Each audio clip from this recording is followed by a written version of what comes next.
नमस्कार। स्वागत है इस बिहार एसएससी के सेट सीरीज में। आज हम अगला प्रैक्टिस सेट देखेंगे। जो भी आपने पीछे का वीडियो प्रैक्टिस सेट का वीडियो नहीं देखा है वो अवश्य देखें तथा चैनल को सब्सक्राइब, वीडियो को लाइक अवश्य करें। तो चलिए देखते हैं, प्रश्न संख्या 1 की तरफ चलते हैं। पहला प्रश्न है किस वर्ष सैयद अहमद खान द्वारा अलीगढ़ आंदोलन शुरू किया गया था? Option A 1890, option B 1789, option C 1909, option D 1875। तो आपको बताना है कि किस वर्ष सैयद अहमद खान द्वारा अलीगढ़ आंदोलन शुरू किया गया था। इसका सही उत्तर हो जाएगा 1875। 1875 में सैयद अहमद खान ने अलीगढ़ आंदोलन शुरू किया। चलिए अगला प्रश्न देखते हैं। डीआरडीओ द्वारा विकसित लेजर हथियार का नाम क्या है? Option A star laser, option B thunderbolt, option C Durga 2, option D Vajra. तो बताइए डीआरडीओ द्वारा विकसित लेजर हथियार कौन सा है? इसका सही उत्तर हो जाएगा दुर्गा 2। जो दुर्गा 2 है इसको डीआरडीओ, यह लेजर हथियार है जिसको डीआरडीओ ने विकसित किया था। डीआरडीओ की स्थापना कब हुआ था? 1 जनवरी 1958 को। 1 जनवरी 1958 को डीआरडीओ की स्थापना हुआ था। इसका मुख्यालय दिल्ली में है, न्यू दिल्ली में डीआरडीओ के मुख्यालय है। दुर्गा 2 इसका पूर्ण रूप होता है डायरेक्शनली, डी से डायरेक्शनली अनरिस्ट्रिक्टेड रे गन एरे। तो डीआरडीओ द्वारा विकसित लेजर हथियार का नाम क्या है? दुर्गा 2। चलिए अगला प्रश्न देखते हैं। खान अब्दुल गफ्फार खान किस क्षेत्र के पश्तून नेता थे? चलिए ऑप्शन देखते हैं। ऑप्शन ए उत्तर पश्चिम सीमांत प्रांत, संयुक्त प्रांत, मध्य प्रांत, कुर्ग। तो बताइए खान अब्दुल गफ्फार खान किस क्षेत्र के पश्तून नेता थे? इसका सही उत्तर हो जाएगा उत्तर पश्चिम सीमांत प्रांत। यह उत्तर पश्चिम सीमांत प्रांत के पश्तून नेता थे। खान अब्दुल गफ्फार खान को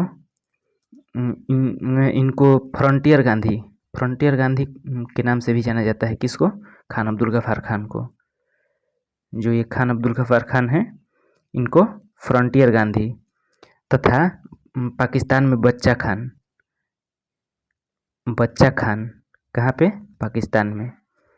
खान अब्दुल गफ्फार खान को फ्रंटियर गांधी और पाकिस्तान में बच्चा खान। और कुछ देखते हैं जैसे ग्रैंड ओल्ड मैन किसको कहा जाता है? ग्रैंड ओल्ड मैन दादा भाई नौरोजी को ग्रैंड ओल्ड मैन कहा जाता है। और सरदार वल्लभ भाई पटेल को लौह पुरुष कहा जाता है। किसको? सरदार वल्लभ भाई पटेल को। चलिए अगला प्रश्न। किस सरकार ने सर्वसम्मति से हुक्का पार्लरों पर प्रतिबंध लगाने वाला विधेयक पारित किया? हुक्का पार्लरों पर प्रतिबंध लगाने वाला विधेयक पारित किस राज्य ने किया है? ऑप्शन देखिए। Option A Andhra Pradesh, B Kerala, C Karnataka, D Telangana. इसका सही उत्तर हो जाएगा तेलंगाना। तेलंगाना ने हुक्का पार्लरों पर प्रतिबंध लगाने का विधेयक पारित किया है। आंध्र प्रदेश में जो है वो तुंगभद्रा परियोजना है, तुंगभद्रा नदी पर। कहाँ है? आंध्र प्रदेश में। केरल में इडुक्की परियोजना कहाँ है? केरल में। और कर्नाटक में अलमाटी बांध जो है कृष्णा नदी पर, वो कर्नाटक में बना है। शिवसमुद्रम जलप्रपात कावेरी नदी पर कर्नाटक में बना है। अगला प्रश्न।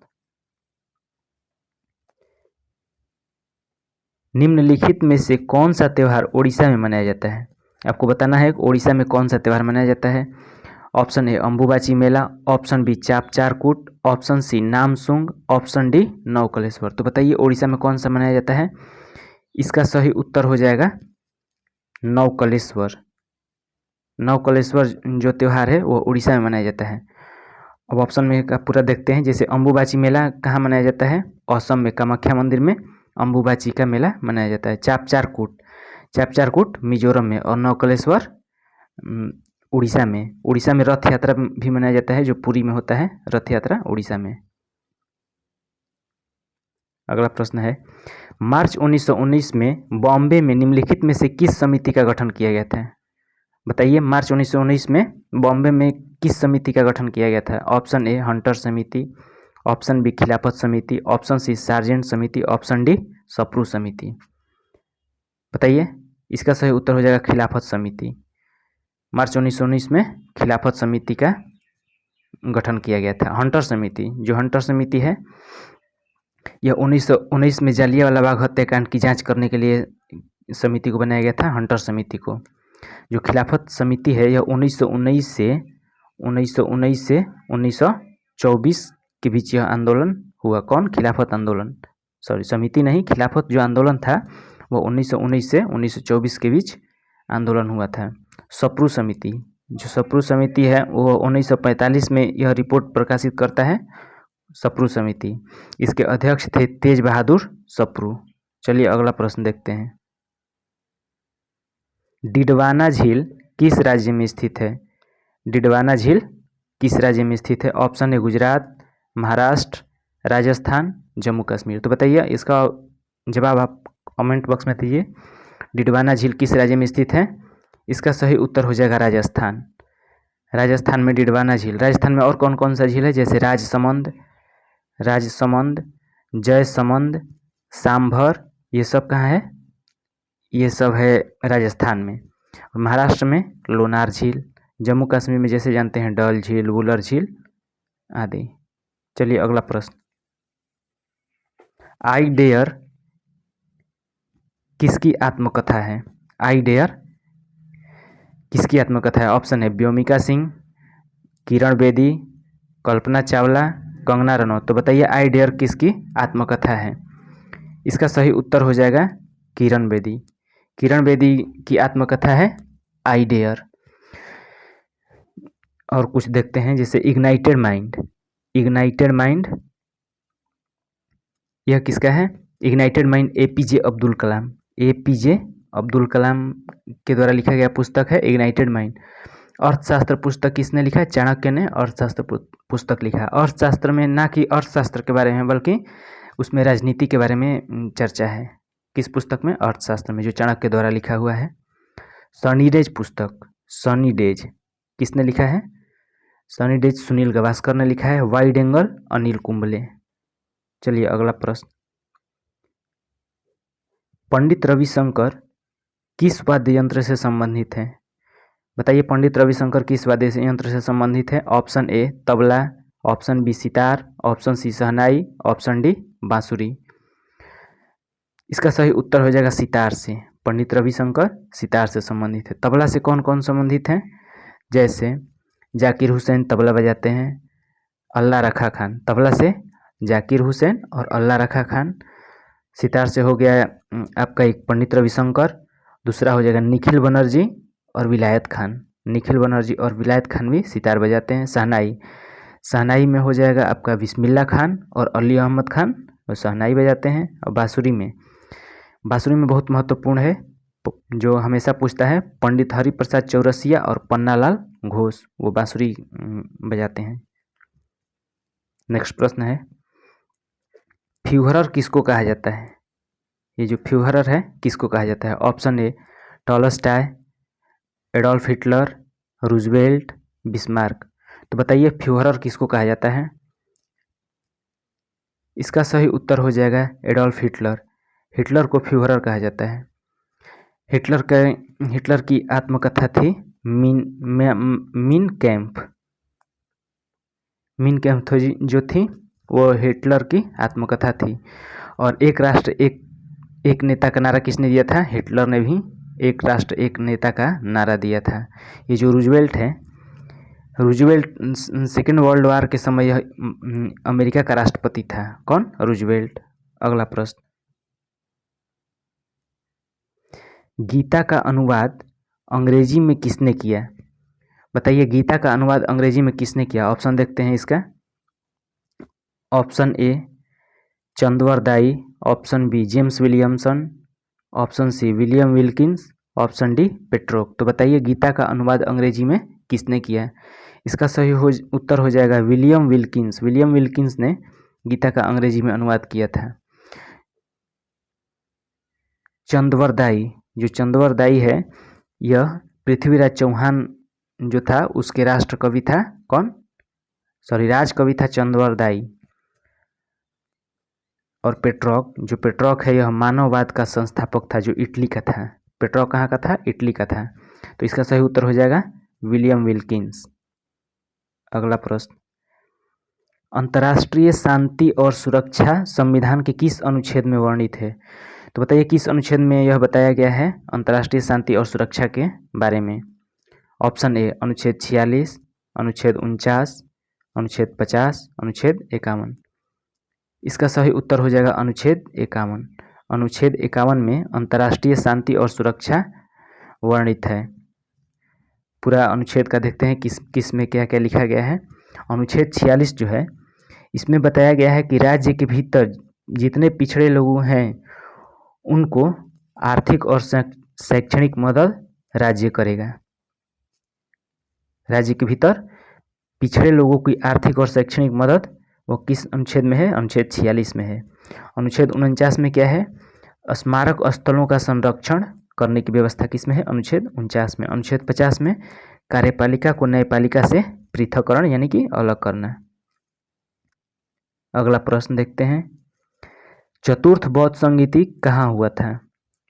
चौथी बौद्ध संगीति कहाँ हुआ था? Option A Rajgriha, Vaishali, Kashmir, Shravasti. तो इसका उत्तर हो जाएगा कश्मीर में। चौथी बौद्ध संगीति कश्मीर में हुआ था, जो कुंडलवन कश्मीर में कुंडलवन जगह पर हुआ था। पहली बौद्ध संगीति कहाँ हुआ था? पहली हुआ था राजगीर में। अजातशत्रु के शासनकाल के समय राजगृह में हुआ था पहली बौद्ध संगीति। वैशाली में दूसरी हुआ था, दूसरी बौद्ध संगीति वैशाली में। तीसरा पाटलिपुत्र में हुआ था। पाटलिपुत्र में तीसरी बौद्ध संगीति पाटलिपुत्र में हुआ था। ठीक। श्रावस्ती, ये जो श्रावस्ती है यहाँ पे गौतम बुद्ध ने सर्वाधिक उपदेश दिए थे। श्रावस्ती। और बौद्ध धर्म ग्रहण करने वाली पहली महिला गौतमी थी। अगला प्रश्न देखते हैं, पीत का पीएच मान कितना होता है? पीत का पीएच मान, पीएच का मतलब क्या होता है? Power of hydrogen. तो बताइए पीत का पीएच मान कितना होता है? Option A 7.7, option B 6.8, option C 5.4, option D 7.8। इसका सही उत्तर हो जाएगा 7.7। तो पीत का पीएच मान कितना होता है? 7.7। 7.7 पित्ताशय में जमा होता है और यकृत द्वारा स्रावित होता है, यानी कि लीवर में पित्त बनता है और स्रावित होता है। और जमा कहाँ पे होता है? पित्ताशय में। यह क्षारीय होता है, जो पित्त होता है यह क्षारीय होता है। और मूत्र का पीएच मान होता है 6। चलिए अगला प्रश्न, आतिशबाजी के दौरान लाल रंग का प्रकाश किसके कारण दिखाई देता है? जो जब पटाखा छोड़ा जाता है उस समय लाल रंग दिखाई देता है, वह किसके कारण दिखाई देता है? ऑप्शन ए स्ट्रोंशियम, बेरियम, अमोनियम, मैग्नीशियम। तो बताइए उसमें कौन सा उपस्थित रहता है जिसके कारण लाल रंग दिखाई देता है? इसका सही उत्तर हो जाएगा स्ट्रोंशियम। स्ट्रोंशियम की उपस्थिति के कारण आतिशबाजी के दौरान लाल रंग दिखाई देता है। और जो बेरियम है यह हरा रंग, जो हरा रंग दिखाई देता है आतिशबाजी के दौरान, वह बेरियम के कारण दिखाई देता है। चलिए अगला प्रश्न, नेक्स्ट प्रश्न देखते हैं, मानव शरीर में जल की मात्रा शरीर के भार का कितना प्रतिशत होता है? तो बताइए जल की मात्रा शरीर के भार का कितना प्रतिशत होता है? Option A 20%, option B 80%, option C 10%, option D 55%। तो इसका जवाब आप कमेंट बॉक्स में दीजिए और वीडियो को शेयर अवश्य कीजिए। वीडियो अगर पसंद आए तो इसको शेयर अवश्य कीजिए और कमेंट बॉक्स में अपना सुझाव दीजिएगा। तो बताइए मानव शरीर में जल की मात्रा शरीर के भार का कितना प्रतिशत होता है? इसका सही उत्तर हो जाएगा 10%। 10% शरीर के भार का जल होता है हमारे शरीर में। शरीर में प्रचुर मात्रा में पाया जाने वाला तत्व है ऑक्सीजन। नेक्स्ट प्रश्न, अल्जाइमर रोग में मानव शरीर का कौन सा अंग प्रभावित होता है? तो बताइए अल्जाइमर रोग में मानव शरीर का कौन सा अंग प्रभावित होता है? ऑप्शन ए यकृत, ऑप्शन बी आंत, ऑप्शन सी मस्तिष्क, ऑप्शन डी फेफड़ा। तो बताइए कि अल्जाइमर रोग में कौन सा प्रभावित होता है अंग? इसका सही उत्तर हो जाएगा मस्तिष्क। मस्तिष्क प्रभावित होता है। मस्तिष्क का सबसे बड़ा भाग सेरेब्रम होता है। सेरेब्रम, सेरेब्रम यह सबसे बड़ा भाग है मस्तिष्क का, और सुगंध की पहचान भी सेरेब्रम से ही होता है। यकृत से पित्त स्रावित होता है। आंत दो होता है, छोटी आंत और बड़ी आंत। छोटी आंत में पूर्ण पाचन होता है और बड़ी आंत में ऑब्जॉर्प्शन होता है। चलिए अगला प्रश्न, नेक्स्ट प्रश्न है, गुलाबी क्रांति किससे संबंधित है? गुलाबी क्रांति किससे संबंधित है? ऑप्शन ए तिलहन उत्पादन, झींगा उत्पादन, मसाला उत्पादन। नेक्स्ट ऑप्शन है गुलाब का फूल उत्पादन। तो बताइए गुलाबी क्रांति किससे संबंधित है? इसका सही उत्तर हो जाएगा झींगा उत्पादन। जो झींगा उत्पादन है यह गुलाबी क्रांति से संबंधित है। गुलाबी क्रांति से संबंधित है झींगा उत्पादन। अब देखते हैं तिलहन उत्पादन। तिलहन उत्पादन पीली क्रांति, पीली क्रांति से तिलहन उत्पादन। मसाला उत्पादन बादामी क्रांति, बादामी क्रांति, बादामी क्रांति मसाला उत्पादन। तिलहन उत्पादन हो गया पीली क्रांति, पीली क्रांति तिलहन उत्पादन। और देखते हैं जैसे रजत क्रांति, रजत अंडा, अंडा से रजत क्रांति। आलू, आलू गोल क्रांति, गोल क्रांति आलू होता है। श्वेत क्रांति दूध, श्वेत क्रांति दूध। चलिए अगला प्रश्न, इसका सही उत्तर हो जाएगा गुलाबी क्रांति किससे संबंधित है? तो झींगा उत्पादन से। नेक्स्ट प्रश्न, सर्वोदय योजना को किसने प्रस्तुत किया था? सर्वोदय योजना को किसने प्रस्तुत किया था? Option A Jayaprakash Narayan, option B Anugrah Narayan, option C M N. Roy, option D Shriman Narayan. इसका सही उत्तर हो जाएगा जयप्रकाश नारायण। सर्वोदय योजना को किसने प्रस्तुत किया? जयप्रकाश नारायण। जो एम.एन. रॉय हैं यह जन योजना को प्रस्तुत किया। एम.एन. रॉय जन योजना को प्रस्तुत किया, श्रीमन नारायण गांधी योजना को प्रस्तुत किया। तो ध्यान रखेंगे सर्वोदय योजना जयप्रकाश नारायण, एम.एन. रॉय द्वारा कौन सा योजना? जन योजना एम.एन. रॉय, श्रीमन नारायण द्वारा गांधी योजना। चलिए अगला प्रश्न देखते हैं, ज्ञान प्रकाश समिति, समिति से क्वेश्चन अवश्य पूछता है, वह बिहार एसएससी हो गया या दरोगा, ये दोनों में, या बिहार पुलिस, हर जगह समिति से एक क्वेश्चन अवश्य रहता है। तो ध्यान में रखेंगे ज्ञान प्रकाश समिति किससे संबंधित है? ऑप्शन ए चीनी घोटाले, ऑप्शन बी पेट्रोलियम से, ऑप्शन सी औद्योगिक नीति, ऑप्शन डी बेरोजगारी से। इसका कमेंट बॉक्स में आप उत्तर दीजिएगा ज्ञान प्रकाश समिति किससे संबंधित है? इसका सही उत्तर हो जाएगा चीनी घोटाला से, चीनी घोटाला से ज्ञान प्रकाश समिति। अब पूरा समिति देखेंगे, जैसे पेट्रोलियम से कौन सा संबंधित है? पेट्रोलियम से सुंदरराजन समिति, पेट्रोलियम से कौन सा समिति? सुंदरराजन। औद्योगिक नीति से हजारी समिति, हजारी समिति औद्योगिक नीति। बेरोजगारी से भगवती समिति बेरोजगारी से। तो चलिए अगला प्रश्न, नेक्स्ट प्रश्न देखते हैं, बिहार विधानसभा में अनुसूचित जाति के उम्मीदवारों के कितने सीटें आरक्षित हैं? बिहार विधानसभा में अनुसूचित जाति के उम्मीदवारों के लिए कितने सीटें आरक्षित हैं? Option A 38, option B 40, option C 44, option D 46। तो बताइए बिहार विधानसभा में अनुसूचित जाति के उम्मीदवारों के लिए कितनी सीटें आरक्षित है? इसका सही उत्तर हो जाएगा 38, 38 सीटें आरक्षित है। विधानसभा में कुल सीटें कितना है? बिहार विधानसभा में कुल सीट कितना है? 243। लोकसभा कितना है? लोकसभा की सीट 40 है। राज्यसभा की सीट कितनी है? 16 है। तो ये सब ध्यान में रखेंगे, इसका सही उत्तर हो जाएगा 38। यह कुल सीट है बिहार विधानसभा की। बिहार विधानसभा की कुल सीटें कितनी है? 243, लोकसभा 40, राज्यसभा 16। चलिए नेक्स्ट प्रश्न, पद सामाजिक न्याय का उपयोग सबसे पहले किस वर्ष में किया गया था? ऑप्शन देखते हैं। Option A 1840, option B 1856, option C 1948, option D 1950। इसका सही उत्तर हो जाएगा 1840। 1840 में सामाजिक न्याय का उपयोग सबसे पहले किया गया था 1840 में। जो सामाजिक न्याय है यह 14 अप्रैल 1990 से 14 अप्रैल 1991 तक की अवधि को बी आर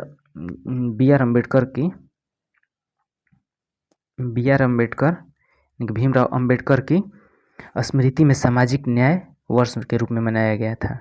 कब? 1990 से 14 अप्रैल 1990 से 14 अप्रैल 1991 तक सामाजिक न्याय वर्ष के रूप में मनाया गया था। भारतीय संविधान के जनक जैसे हम जानते हैं बी आर अम्बेडकर हैं, भीमराव अम्बेडकर। विश्व सामाजिक न्याय दिवस 20 फरवरी को विश्व सामाजिक न्याय दिवस मनाया जाता है। कब? 20 फरवरी को। 20 फरवरी को विश्व सामाजिक न्याय दिवस मनाया जाता है। चलिए अगला प्रश्न देखते हैं। नेक्स्ट प्रश्न है, उच्च न्यायालय की तुलना में निचली अदालतों के न्यायाधीशों की नियुक्ति कौन करता है? तो बताइए, उच्च न्यायालय की तुलना में निचली अदालतों के न्यायाधीशों की नियुक्ति कौन करता है? ऑप्शन है वरिष्ठ न्यायाधीश, ऑप्शन बी उच्च न्यायालय के मुख्य न्यायाधीश, ऑप्शन सी राज्यपाल, ऑप्शन डी मुख्यमंत्री। इसका सही उत्तर हो जाएगा राज्यपाल।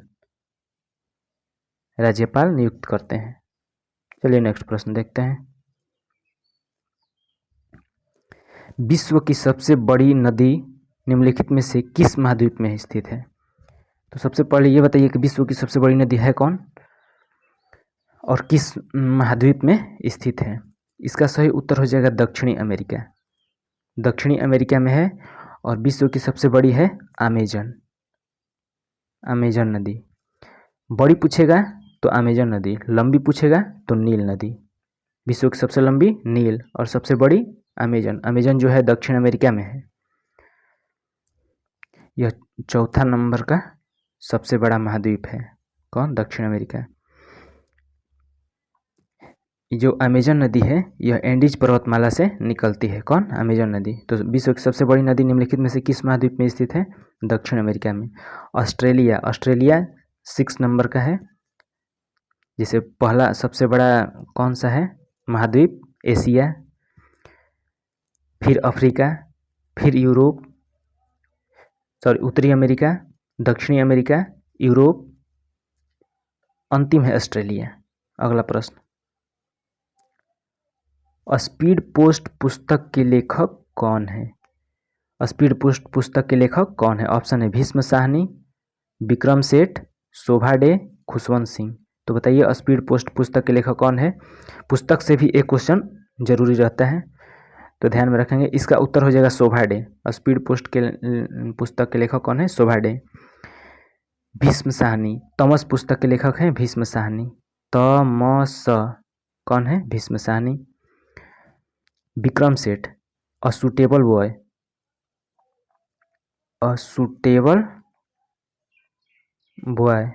के लेखक कौन है? विक्रम सेठ। शोभा डे का हो गया speed post. Khushwant Singh train to Pakistan कौन लिखे हैं? Khushwant Singh. Malgudi days R K Narayan. और देखते हैं जैसे Malgudi days R K Narayan, गीत गोविंद जयदेव, पंचतंत्र विष्णु शर्मा। चलिए आज के लिए इतना ही। बिहार एसएससी के इस सीरीज में आज तक के इतना ही। इस क्वेश्चन का जवाब आप कमेंट बॉक्स में दीजिएगा। HTTP का पूर्ण रूप क्या है? यह कंप्यूटर से संबंधित है। HTTP का पूर्ण रूप, इसका उत्तर आप कमेंट बॉक्स में दीजिएगा। आज के लिए इतना ही। इस चैनल को सब्सक्राइब अवश्य करें और वीडियो को शेयर करें तथा लाइक अवश्य करें। धन्यवाद।